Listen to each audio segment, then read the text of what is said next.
bases loaded, 1 out, Lindor coming up. Rob Thompson goes out there and gets Hoffman. And he puts to Carlos Estevez. Estevez, who's the Phillies' big deadline acquisition. Estevez, who is just truly a delightful gentleman, like a really bright light of a man, built like a refrigerator, as I wrote. And he is tasked with getting out Francisco Lindor in the biggest spot of the season. Spoilers, he doesn't do that.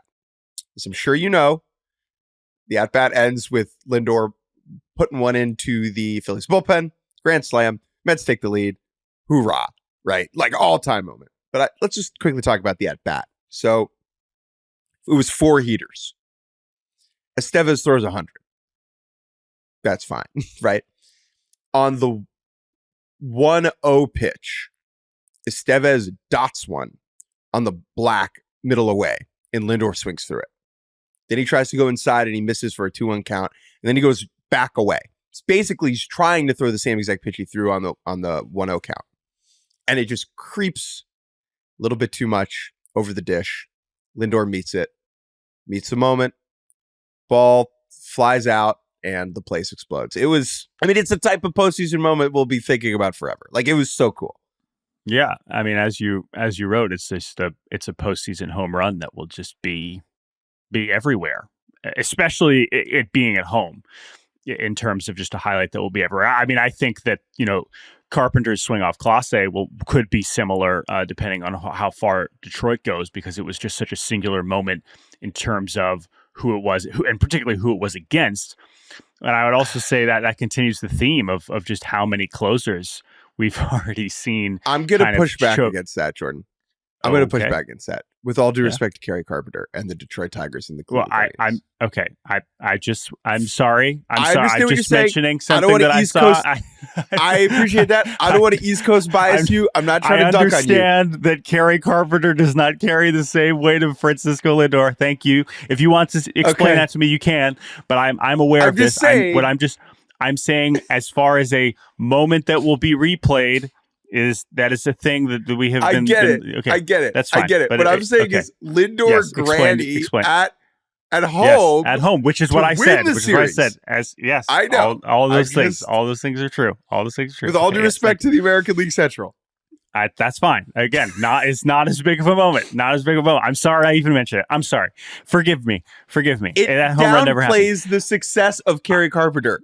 It's a disservice to him to put him next to someone as cold-blooded and as stony and as dynamic as Francisco Lindor. Go ahead. The reason I brought it up is not because of where it will stand in the franchise lore, is more because, again, Clase beat, Devin Williams beat, Diaz, I know he finished this one, beat, Hader beat, Estevez, this is our guy, we got to come get this closer, beat. Booyah. This is just how, again, relievers are relievers, and you want to think that you go and get these guys, and sometimes they do show up, right? Like the Padres, so far for them, what we saw from them, especially in Game 3, was the 4 relievers that they have assembled for this moment that we've been talking about for months to dominate at the end of the game, right? That I know I'm skipping ahead here with Estrada and Adam and Scott and Suarez. Like they do. Sometimes they do, but they are not invincible. And especially for Estevez too, right? Coming in here in the biggest spot of the game, biggest spot of the series, biggest spot of the season in the 6th inning.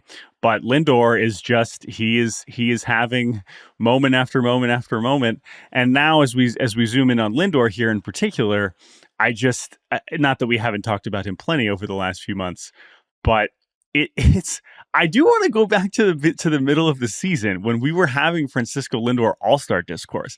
And I came on this show, and when everyone was super angry that he was being, snubbed for the All-Star game, I was like, look, I mean, at the end of June, he had like a 750 OPS. I was like, Francisco Lindor is amazing, but he is not having one of his best seasons. And I genuinely believe that. And I think that was fair. However, since the start of July, he has like a 950 OPS, and he's delivered like 4 of the most memorable swings for the Mets in years, right?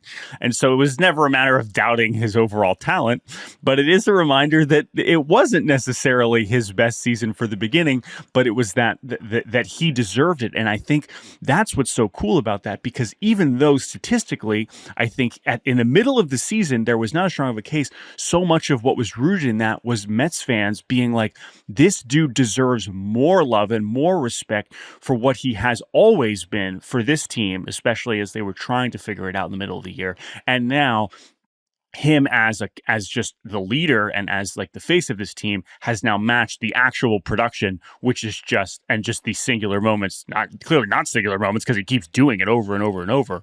That's what's so incredible about what we've seen from Lindor over the course of this season for me.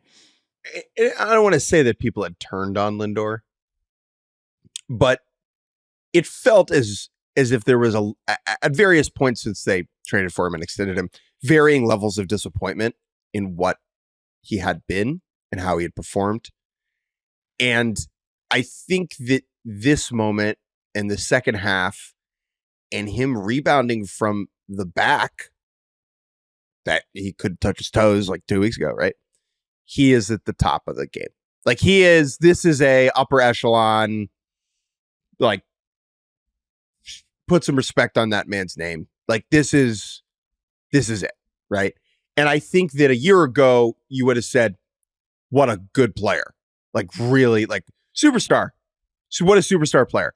But I don't think he would have been in that in the rare air, you know? And I think he's there now. And well deserved.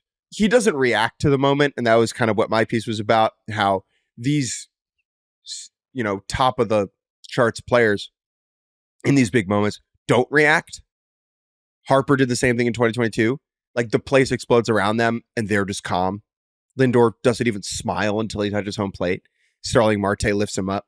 And when Starling Marte lifted him up, I was like, oh my God, his back. I was like, if he had lifted him up like that 2 weeks ago, it would have been so painful. Yeah. At this point, I'm not concerned about his back. I mean, maybe it's still hurting him. That's wild thinking about where we were 2 weeks ago, where his back was the most important back in the sport. Sure.